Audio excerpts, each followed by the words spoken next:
মনটা সত্যিই ভালো নেই।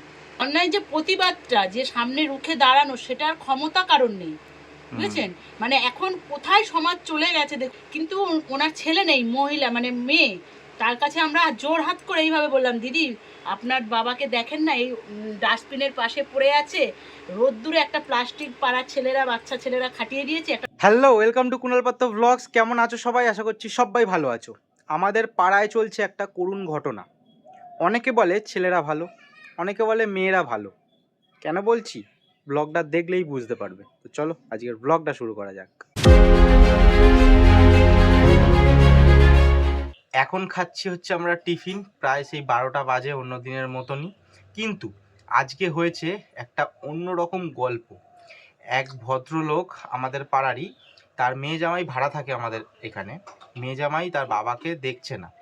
বাবা একটা রাস্তার পাশে, এর আগেও ব্লগে তোমাদের বলেছি, বাবা রাস্তার পাশে একটা ঘুমটি টাইপের করে প্লাস্টিক খাটিয়ে একটা কোণার মধ্যে পড়ে রয়েছে। এই গরমের মধ্যে পড়ে রয়েছে, কোনো ফ্যান নেই, লাইট নেই, ঠিকঠাক খাবার নেই, ঠিক আছে, পড়ে রয়েছে। হ্যাঁ, সেটা মারা আজকে গেছিল, মায়েরা আজকে প্রতিবাদ করে এসছে, তার মেয়ে জামাইদের বলেছে, অনেক কিছু হয়েছে কথা, সবটা তোমাদেরকে মা শোনাবে। আগে দেখাচ্ছি কি খাচ্ছি আমরা। আজকে আমাদের টিফিন দেখো, রুটি, আলু চচ্চড়ি, আর নিয়ে আসলাম হচ্ছে লাড্ডু। মা বললো লাড্ডু নিয়ে আয়। মা তো কোনোদিন লাড্ডু খায় না, হঠাৎ করে আজকে বলছে লাড্ডু খাবে। এবার মা তোমাদেরকে শোনাবে যে আজকে কি হলো। মা বলো, আজকে তোমরা গেছিলে? সত্যি কথা বলতে বন্ধুরা, আজকে মনটা সত্যি ভালো নেই। মানে সকালে মানুষ ঘুম থেকে উঠে ঠাকুরের কাছে প্রার্থনা করে যেন সারা দিনটা ভালো যায়, সবাই ভালো থাকে, নিজেও ভালো থাকে, সব বিপদ আপদ না হয়। কিন্তু আজ সকালবেলায় উঠে সেই মনোভাব নিয়েই আমি যে অন্যায়ের প্রতিবাদটা করতে গেছিলাম, যে সকালেই শুরু করব না, আগের দিন তোমরা রাত্রিবেলা গেছিলে। সেই মনোভাব নিয়ে সকালে গেছি। তার আগে ঘটনা হলো, কালকে আমি তো অসুস্থ, আপনারা সবাই দেখেন ব্লগে, আর এত বড় কথা বলা যাবে না, আপনাদের পরেও আবার জানাবো সবটা। এখন ছোট করেই বলো। আমি অসুস্থ ছিলাম বলে আমি এটা মানে প্রিপারেশন নিতে পারিনি, নাহলে এর প্রতিবাদটা অনেকদিন আগেই হতো।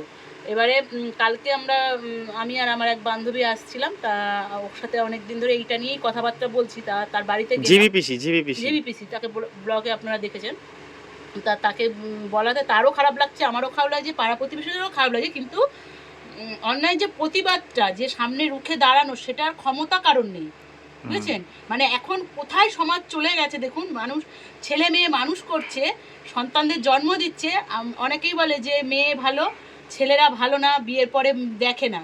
কিন্তু ওনার ছেলে নেই, মহিলা মানে মেয়ে, তার কাছে আমরা জোর হাত করে এইভাবে বললাম, দিদি আপনার বাবাকে দেখেন না, এই ডাস্টবিনের পাশে পড়ে আছে, রোদ্দুরে একটা প্লাস্টিক পাড়ার ছেলেরা, বাচ্চা ছেলেরা খাটিয়ে দিয়েছে। একটা ভাঙা দোকান ছিল, মাংস বিক্রি করতো, সেই দোকানটা এরকম হেলে পড়েছে, সেই দোকানেই পাড়ার ছেলেরা প্লাস্টিক দিয়ে ঘিরে দিয়েছে। এই রোদের মধ্যে একটা গাছ নেই, কিছু নেই, নোংরার গন্ধ, উনি শ্বাসকষ্ট হচ্ছে, বয়স হয়ে গেছে, ওখানে পড়ে আছে।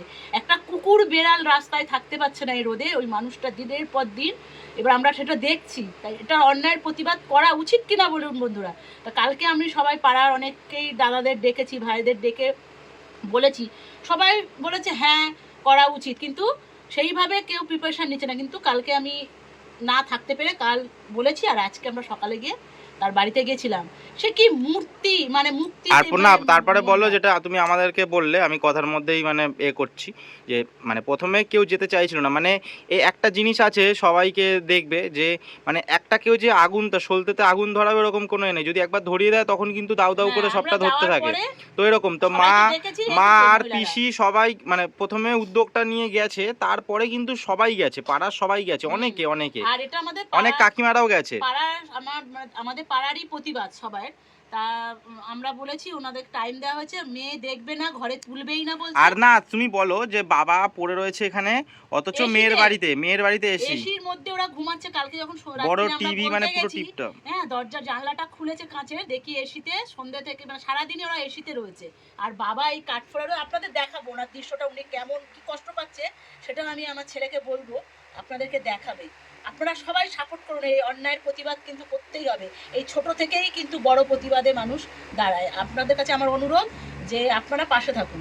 আজকে আমি খেতে বসেছি এই সাইডে, আর মা আর বাবা বসেছে দেখতে পাচ্ছ ওই সাইডে। এটা আবার কেমন কথা? ও আজকে ও মা এই কারণে ও দিচ্ছে সবাইকে, আমাদের ভাত বেড়ে খেতে দিয়েছে। আজকে ভাত বেড়েছি, তো বাবা আমাকে থ্রেট দিয়েছে, বলছে অন্যদিন এই কি যেন বলে, ভাত আজকে না বেড়ে দিলে আমি যে বেলা অবধি ঘুমাই পাখাটা চালিয়ে দিয়ে যাবে না, মানে বন্ধ করে দিয়ে দোকানে চলে যাবে ভাবো। সেই জন্য আর অন্যদিন খায় 3টের সময়, আজকে 2:30ও বাজিনি, এখন বলছে আমার খিদে পেয়ে গেছে, খিদে পেয়ে গেছে। তো সেই জন্য দোকানে মারাম তো ঘুমাবে তো। ও এইটা তো জানা, এইবার ভাবছি সেইটা, এটা আগে বলবে তো। তুমি আর বলোই না, তুমি 5টায় বেরোবে, এক্ষুনি শোবে 1 ঘন্টা 1.5 ঘন্টা ঘুমোবেই। তুমি কে, এটা আমি খেয়ালই করিনি আমি এই জিনিসটা। তুমি মায়ের মাথা হেভি বুদ্ধি। অন্যদিন তুমি সন্ধ্যা অবধি ঘুমাও, আজকে ঘুমোতে পারবে না, অমনি ওই জন্য তাড়াতাড়ি খেয়ে শোবে এখন। তো আমরা খাওয়া দাওয়া করে নিই, খাওয়া দাওয়ার পরে রেস্ট নিই, তারপর আসছি বিকেলবেলা।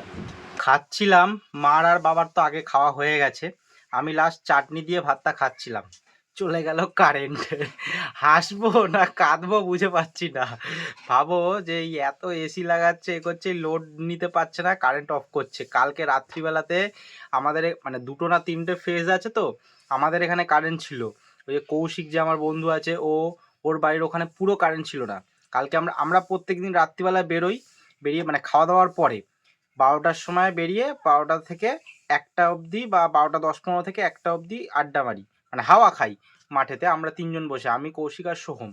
কালকে আমরা জাস্ট বেরোলাম, আর দিকে সঙ্গে সঙ্গে রাস্তার আলো বন্ধ হয়ে গেল, কুটকুটে অন্ধকার, হাওয়াও দিচ্ছে না। এবার আমি কৌশিককে বললাম, মনে হয় এই এসি ফেসি এত চালাচ্ছে লোকে, লোড নিতে পারছে না, সেই জন্য মানে রাস্তার লাইনগুলো অফ করেছে শুধু। তারপর কৌশিক যেহেতু মশা কামড়েছিল, কৌশিক বাড়ি চলে গেল, আমিও চলে আসলাম। গিয়ে কৌশিক বলছে তখন 12:30টার দিকে বাজে, বলছে ফোন করেছে, বলছে কারেন্ট নেই।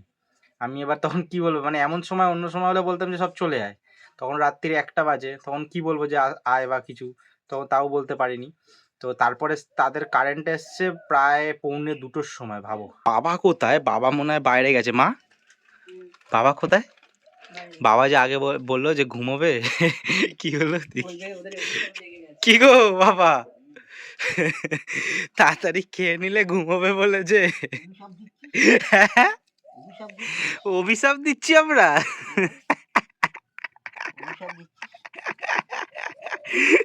যাও ঘুমাও, এখানটা মাদুর বলে, উঠোনে দেখো, এখানে কিন্তু ছাওয়া আছে।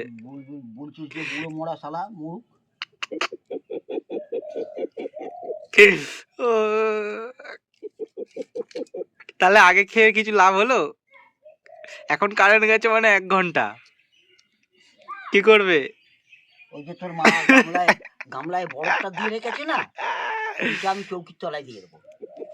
ওটার উপরে বসে থাকো, ওইটা চৌকির তলায় দিয়ে দেবো। বসে থাকলে হেভি ঠান্ডা হবে, বসে থাকলে পুরো শরীর ঠান্ডা হয়ে যাবে। গামলাটার উপরে বসে পড়ো, বরফের। নালে পকেটে দেবো। কারেন্ট চলে গেল, এত গরম লাগছে, বা বাইরে বেরোলে গরম লাগছে, কিন্তু এই যে জায়গাটায় যে দাঁড়িয়ে আছি, তো দেখো আমরা 3জনেই রয়েছি, মানে গাছটা কতটা দরকার, একটা গাছের ছাওয়া, কত ঠান্ডা রয়েছে এই জায়গাটা, পুরোটা ঠান্ডা রয়েছে।